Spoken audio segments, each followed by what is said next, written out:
They were modified into the Federal Canada Health Act in 1984 and downsized to 5 principles: publicly administered, universal, accessible, comprehensive, and portable. 3 of the original 8 principles were left out of the Federal Act. Those 3 were effective, efficient, and sustainable. Canada's health laws have resulted in rationed access and massive waits for care. In 2005, the Supreme Court of Canada struck down as unconstitutional the Quebec laws that mandated the single-payer system. The court stated that patients were suffering and dying on wait lists, and that the laws infringed on the rights to life, liberty, and security of persons. Polls showed that this decision was supported by the majority of the Canadian public and by an astounding 81% of physicians. The highest court in Canada is not a right-wing court. This court legalized abortion on demand, legalized same-sex marriage, medical marijuana, and gave prisoners the vote. As you ponder your decision today, reflect on why a dispassionate court would rule that way, and consider why polls in Canada show that 68% believe a major rebuild of the system is necessary.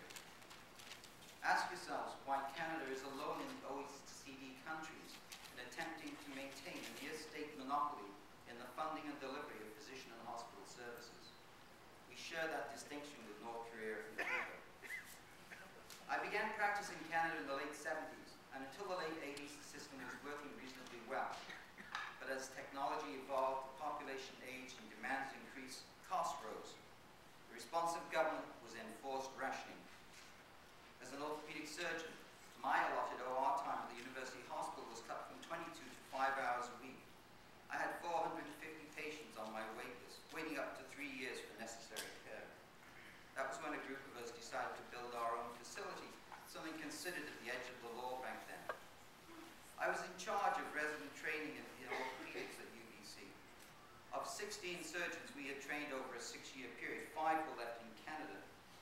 Despite wait lists and patient demands, and despite our desperate need, we could not offer them the OR time needed to sustain a practice. With our global budgets or block funding, patients and doctors that attempt to treat them are perceived by governments and hospitals as undesirable consumers of their funding.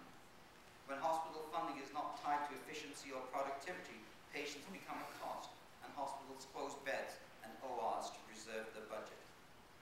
Canadian provinces now spend 45% of their total budget on healthcare. This deprives other important government services such as education, the environment, law enforcement, and others of necessary funding. Between 1993 and 2005, the per annum increase in education spending in Canada has been 16th of that of the United States. Government health bureaucracies have grown, as they do in state monopolies, at an outrageous rate. A provincial government commission reported that over a 10-year period in British Columbia, 8% of all new healthcare jobs were in middle management. A 2008 study in my province of administrative costs in healthcare exploded the myth of low administration in our system. It showed that administration in BC Medicare consumes 16 to 18% of total costs. That's double the cost in your US Medicare and Medicaid systems. Ration care has other consequences for the over 1 million Canadians on wait lists. Studies show that 65% of children are waiting a medically unacceptable period of time. Patients who wait deteriorate and often develop irreversible complications. A 2007 physician survey by Canada's national physician newspaper revealed that 24% of doctors reported patients dying on wait lists. Delayed or denied care results in tremendous short and long-term costs to the economy. In Canada, we are, quite perversely, paying to keep people waiting, and the economic burden that results is placed on the next generation. For health policy academics, there's been a beneficial byproduct of our massive wait lists. Canada is now a world leader in peer-reviewed research on wait lists and queuing theories. Doctors don't want this work. We enter medicine to manage patients, not wait lists. Canada's system is performing poorly. In a series of recent comparative studies,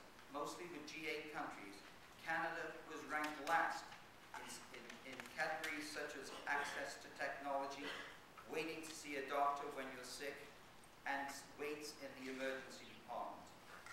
In our state-run hospitals, there are up to 24,000 avoidable deaths a year, and 7.5% of patients suffer serious adverse effects. That's double the rate in the United States. The US is where many of the Canadian elite, including prominent physicians and union leaders, seek care that is rationed at home. So as you bring in reforms, make sure you build on the best that you have and keep what you have that's good. I am an advocate for access to care for all, and none should lack necessary health care based on their ability to pay. But state-mandated rationing of care is just as harmful. We must look at the best practices of countries that offer universal care to their citizens. Countries like Switzerland, Germany, Belgium, Austria, France, Singapore, Japan, and yes, even England, have elements that are superior to both of our countries. Canada and the US must learn from our mistakes, but let's not copy our mistakes. I am certain you do not want a state-owned monopoly that dictates the amount spent, controls the facilities that deliver the service, decides their locations, trains, employs, and regulates the workers, and governs how, when, and where the population is served. I urge you